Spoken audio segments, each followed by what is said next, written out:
Bournemouth really are here to just throw a spanner into the Premier League title race. First Arsenal, now City. Nobody is safe, but they'll go and lose to Leicester. I guess that's just what you kind of have to look at with this team. But take nothing away.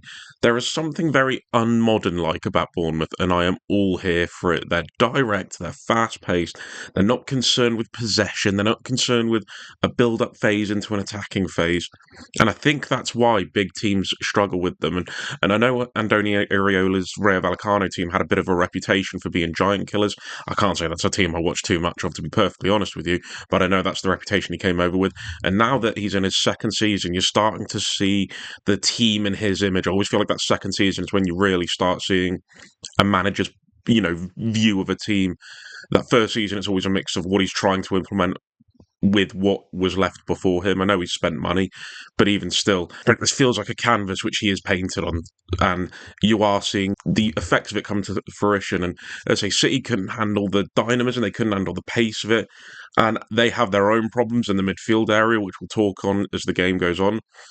And Bournemouth exploited it perfectly. They hit them where they didn't want to be hit, and just prevented them from really getting any sustained pressure on the ball. Couple chances for City, especially towards the end, when naturally you're going to create some chances because you're forcing the opposition back and you're trying to force overloads to try and get something from the game. But apart from that, a couple open play crosses, as we'll talk on in a bit, and then that was as good as it got. But we'll start on City's build-up and how Bournemouth looked to press. Now, City's build-up shape was in a 2-4-1-3-ish that would rotate and positionally change, I guess, as the build-up struggled to get into full flow. And a lot of that is down to Bournemouth's press. But City really struggled in these build-up stages, and I think the nature of the Bournemouth press, combined with the fact that there is no Rodri, there is no Kevin De Bruyne, and I know people will look at that midfield three and say they're very technical midfielders. You can be very good, but when you're dealing with the likes of Rodri and Kevin De Bruyne, you're dealing with the likes of players that are the best in the Premier League ever, you could argue, in their positions. So the drop from that to just very good players is still huge. These aren't players that are going to find those genius solutions to change the game when it's not going well for you. They're great additions to those players. They're great supplements. Great. I don't want to undermine them in this way because it makes them sound like they're almost replaceable, but just great players you can put in to fit around those top tier players. And they're as good as you can get for those players at the top team. Like they are the cream of the crop for that type of player. But when you lack that world class quality for a top team, you don't get world class results, and that's what we're seeing. And full credit to the Bournemouth press, because I think the Bournemouth press forced them a lot deeper than they ever wanted to be, and as a result, it left a lot of space in that middle area of the pitch. And Bournemouth weren't concerned with Ederson having the ball. They were not. Ederson was seen as a free man at points. He could even take the ball up the field unmarked, really a bit Manuel Neuer like. They just weren't concerned with pressing him. He wasn't a threat to him as much as he obviously does have that long range passing. It would be complete intense press. Let's say if Ederson was to play the ball to Ake, Clivert would jump in. You'd maybe even get Christie coming round into this area, Tavernier jumping up, Semenyo on Gvardiol, Cook on Gundogan, and it would be full throttle. It would be aggressive. It would be non-stop. And the speed at which they jump into the press is intoxicating at points. Like they're so quick at jumping in. So sometimes, let's say, you'll have Clivert maybe dropping in on Kovacic and the team moving around. You'll get maybe Semenyo in between Gvardiol and Ake to judge where Ederson's going to place their ball. If he plays it short to Ake, Semenyo presses. If he plays it over the top to Gvardiol, Semenyo's quick enough to react and try and win the ball off of him. So that's so aware and so quick to jump. Their running stats must be off the chain for sprints, for distance covered, because they're so aggressive and energetic. And you saw it a few times where they'd play this ball to Ake, Clivert would come across, and so would Christie, and so would Tavernier, where the ball would then have to go back to Ederson. And he tried to find that pass a few times into Walker. And the passes were good, but just the speed at which Bournemouth were able to recover and get over is fantastic. And you've got to give them full credit for that. And so City would initially go to drop Kovacic to try and help progress the play from the deeper areas with Ederson. You'd get then Silva coming in a little bit deeper to offer support, but then that would force Bournemouth into a 4-1-4-1. There were points where Gundogan would then have to come in to try and offer another source of build-up, which Lewis Cook would track him and do a fantastic job shielding that back line. Even Foden, to try and help with this, would come in. He would be tracked by either Kirkej or Senesi in this area to prevent him from getting on the ball, because we obviously know the qualities Phil Foden has. So anytime they felt like they found a solution to their build-up, Bournemouth would just be equally as aggressive in preventing them from playing out. And even if it wasn't Kirkej, if Foden found himself free, or maybe even if it wasn't Foden, it was the situation we talked about before, where Clivert would move across Christie coming into this area, and maybe Tavernier was just a bit lacking coming across to Kyle Walker, and Edison could find that ball into Silva. Senesi would be aggressive in coming out, maybe a little bit too aggressive at points, a few heavy challenges, because you just can't resist City getting that space available that they could find Haaland within the space and behind. So they were always willing to deal with anything that risked them being exposed. And the nature of high pressing teams mean that you will eventually end up in the opposition's half, just because you are giving away space when you're high press. That's the law of the game. That's the risk you run. The rewards are great. Bournemouth forced turnovers plenty of times, but when City were beaten, and Edison did have to go long a lot, maybe more than he'd ever like, as he was left on the ball and he was able to walk up with it, try and find the ball over the top to Haaland, find it into the wide areas, and Foden and Nunes. They're not excellent wide players, those two. City are, and as we said, struggling a little bit with injuries, also struggling with players that maybe just aren't performing in those areas that you like. So they didn't have the effective wide players that they did. Foden naturally always looks to come inside. Savanier did a fantastic job with Haaland in these areas of the pitch, dealing with the long ball up to him and winning those headers well. It was generally him that was left with Haaland, as Senesi would go in and engage. But as I say, City would force them back, and this is what it would look like. Bournemouth were back in a 4-4-2, sitting deep, but it was still the same in terms of what they were expected to do in their pressing. They were still aggressive.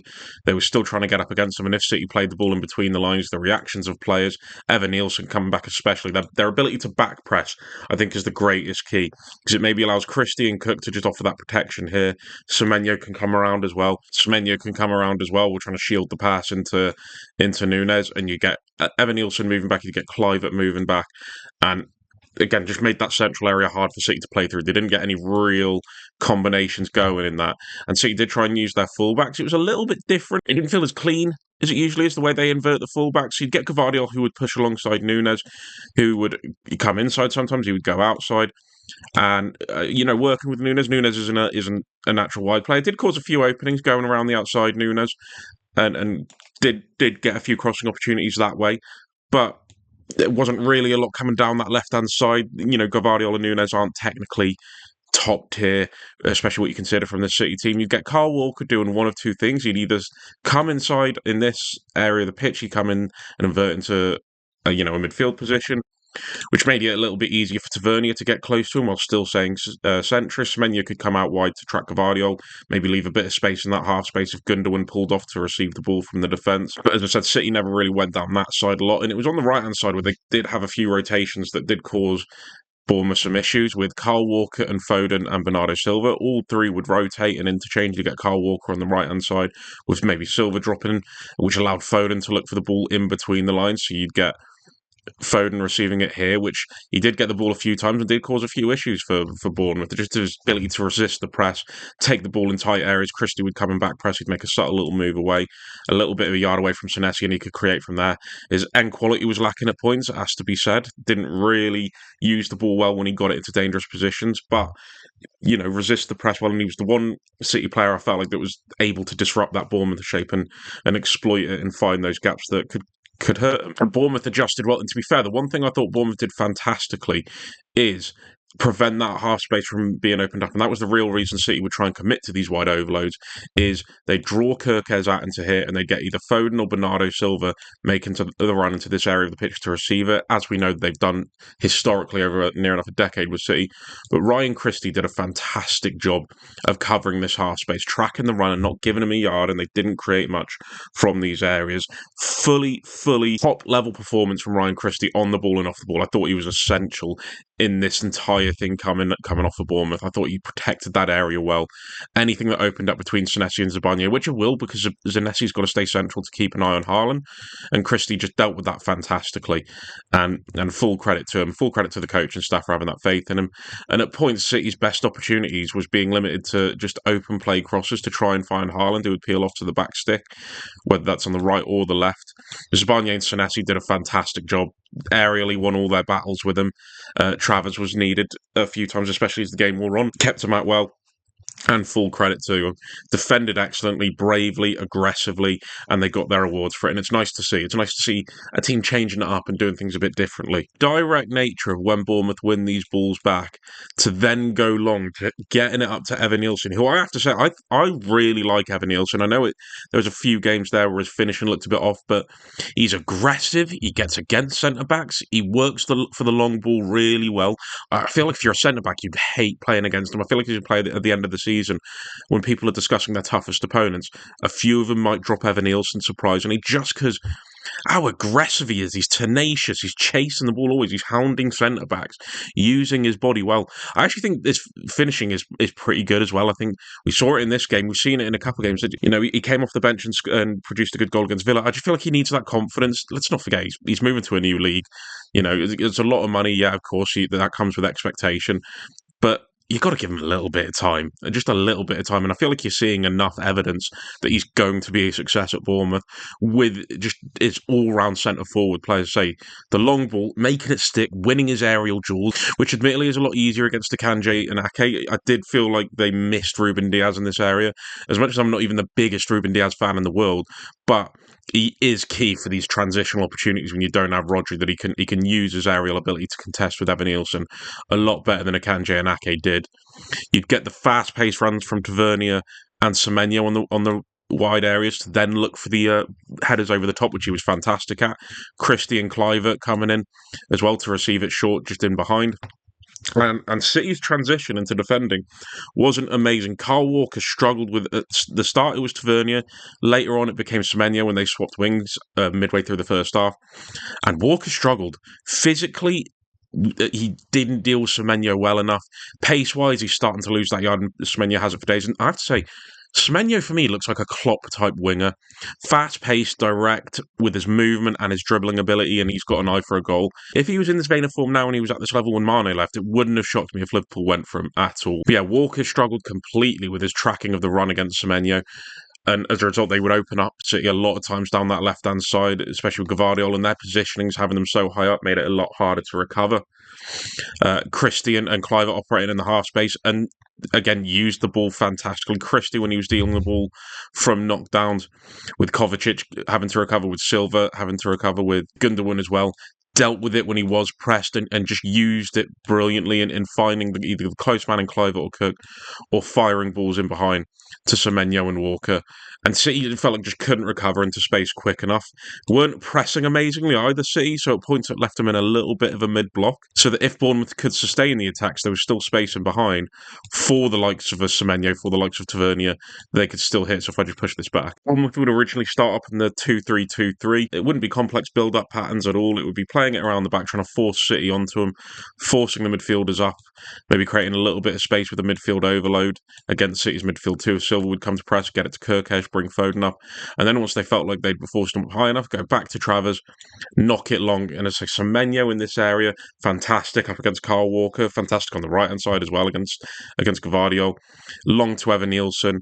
And once they got the ball forward, once they felt like they got in between or in behind City, and they'd force them back a little bit, then you'd get the high energy runs from the players at the back. So if I just sort that out now, in getting into this area, you'd see the rotation of their formation coming, which would be Kluivert coming inside, Tavernier and Semenyo coming off into the half spaces, Christie dropping in a little bit so Lewis Cook could drop into the back, creating a bit of a 3-1.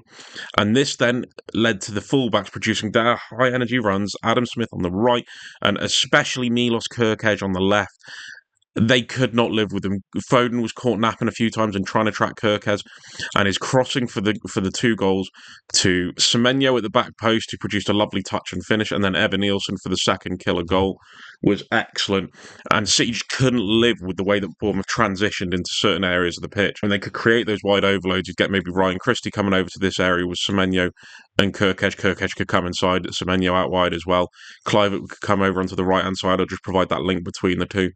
So, you know, they can't City open on those wide areas, create great crossing opportunities, and Kirkesh found both targets that he needed to really well, and they stunned the City, stunned them completely.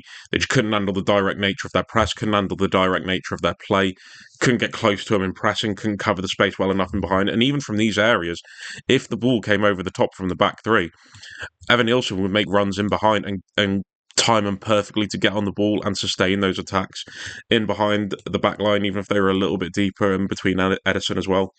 So full credit to them. They're going to surprise a lot of teams this season, Bournemouth, and I'm all for it. I think it's a welcome addition to the Premier League, and Iraola has been since he's joined. Obviously, took a little bit of time to get adapted to the league, get adapted to the team, for the team to get adapted to him. You're now seeing it pay off beautifully. And at the start of the season, Bournemouth were my team to watch, and thankfully they're proving why. And it's nice when you get proven right a bit, isn't it? But thank you guys for watching.